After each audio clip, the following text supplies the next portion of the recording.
guys, Lucky 13 here with Warzone Airsoft, and today we're going to be talking about the M4.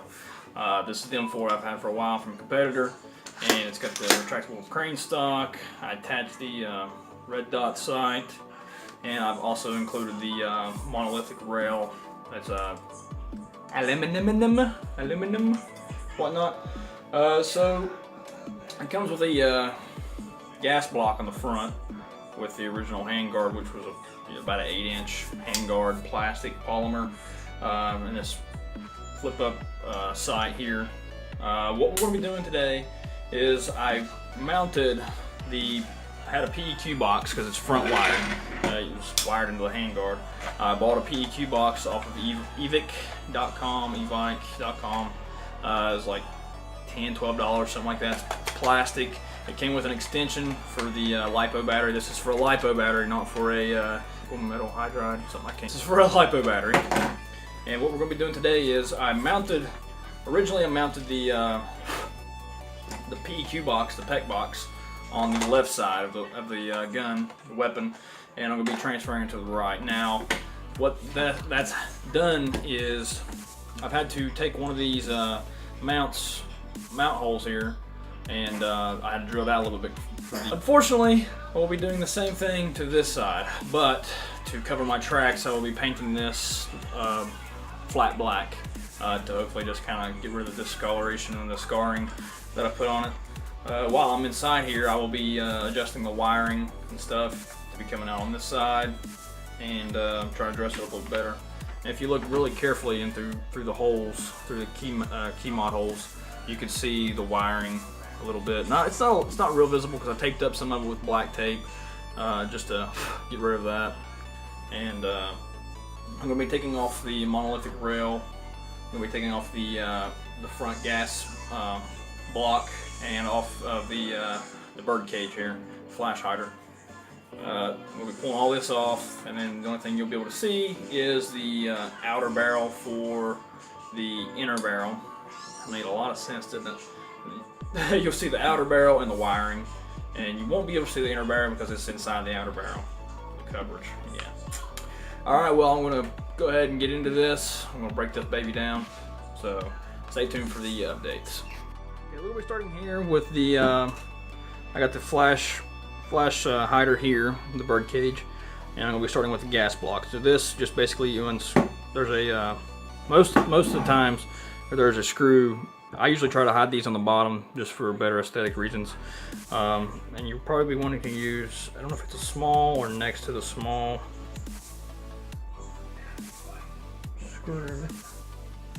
Allen wrench, I think it's the next size up. Okay, so I'm just taking the screw out here and then just basically take that off there. Now this isn't the original bird cage, it is plastic. It came with one of the scars I've got. You can see it's orange, and I've basically just spray painted it, and it works just as good. To ensure that it's got extra grip, I've actually put some black tape on the outer threads of the outer barrel. But we'll go ahead and move on to the gas block. Okay, well, obviously the problem was I didn't have the right size Allen wrench. One was too big and one was too small, and this was actually the second on the multi-tool, so we'll use that. It works just as good because I don't have the one, obviously, and it's not going to work because I don't have it. That's why I had multi-tools. I got two of these, relatively cheap, like $5, maybe $10. Walmart, or not Walmart, but Lowe's or Home Depot or Ace Hardware, or just another hardware store such. Take this tape off of here. No longer required. I'll put new tape on when I'm done. Slide that right off there. Now you can see I've made some modifications to this. It was basically a solid piece, which I'm going to be getting rid of this gas block before long anyway, because I have some new flip-up sights that are coming in. So I'll probably just discard this whole thing and then just put it back the way it was. Alright, we'll be getting the big monstrous key wrench out. Allen key wrench, yeah. These screws are fairly short. You want to keep them together so that you don't lose them.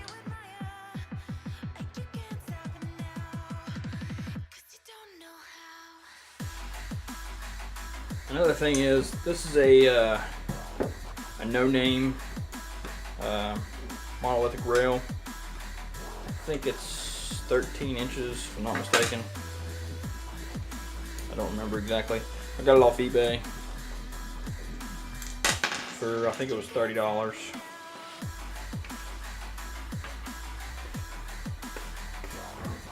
It came with all the screws, and it did not come with any extra Picatinny rail attachments. I had to buy those separately also. So once you get into airsoft, you're going to be spending a little bit of money here and there.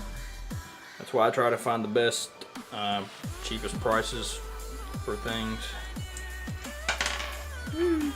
Okay, there's our 6 screws. Now this is going to be exciting to get this back through this key mod hole. Okay, so I got it off. Basically, when I was going to pull it out, I had to twist the rail and face this side up towards the top of the outer barrel.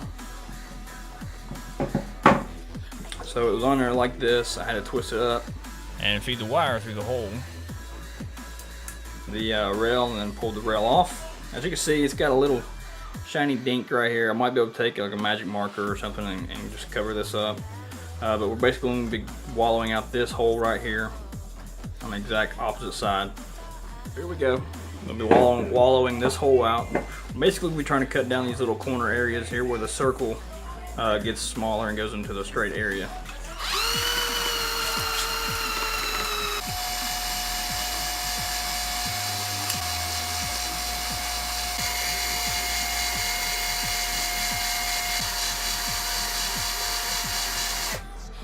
I've got the this side pretty well trimmed down good enough where it'll actually slide through there.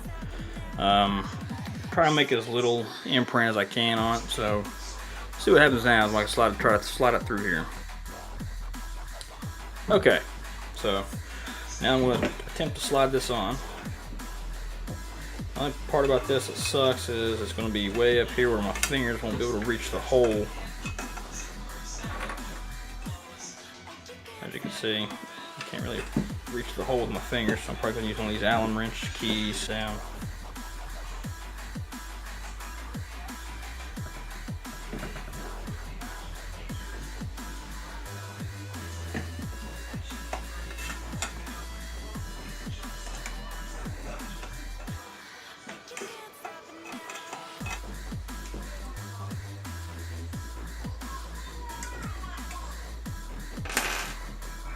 Use my smaller one.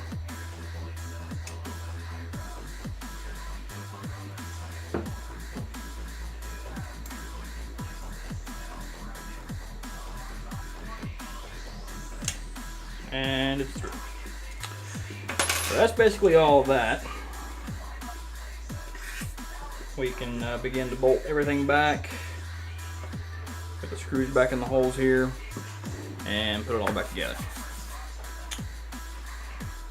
You don't want to tighten your screws up too tightly because the actual the ring that you had to put back on that goes underneath the rail here, it tends, if you tighten it up a lot, which you have to tighten it up or else it'll work loose, you have to make modifications, which you can see that I've made some modifications to the holes because they didn't line up properly, because the ring actually went back further than what the rail allowed for.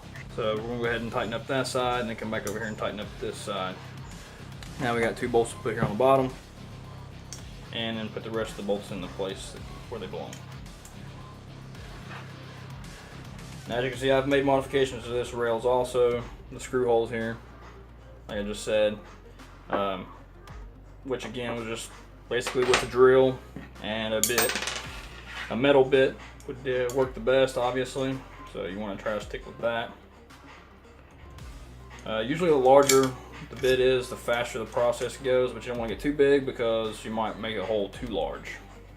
What I mean by too large is it'll be noticeable. See where those holes used to be, you can't see them underneath the the heads of the screws. So the screw heads are a little large, but I mean, you don't want a huge hole.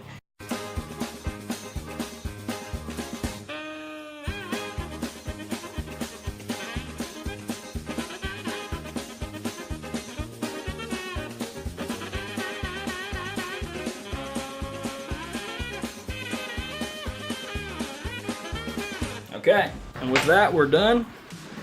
Put the rail back on. We got the connector through the hole here, and I'm gonna go ahead and slide back the gas block, or not the gas block. I'm leaving the gas block off because we're getting new flip-up sights soon. We'll just leave that off for the time being. Okay, so we got that back on, and that's pretty much it. Put the PEC box back on, the PEQ box. Call it the PEC box. It just seems like a good name to call it by. Now we can transfer the PEC box from the left side to the right side because I'll be using a camera. I'll be putting it on my right side, and the bottom of the PEC box here has a hole in it. When you put your battery in, you can feed your battery wire through, which will plug up to this wire, and you'll be done. It's all on the bottom now, so it'll be even less likely to be seen. Feed this back this way a little bit.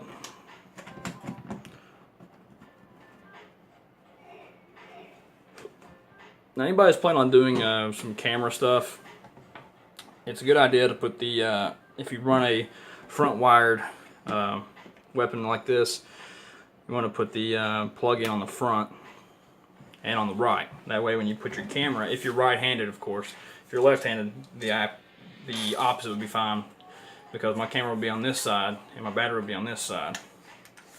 And that's pretty much it. Alright guys, well, like I said, I'm getting some new flip-up sights soon. I'll be putting those on here. Backup sights. Alright guys, so if you like this video, go give it a thumbs up. If you want to see more videos like this, please hit that subscribe button. And as always guys, be safe when you're playing this game. Don't ever take these out into public. And make sure to wear protection on your face. Alright guys, till next time, remember, game on.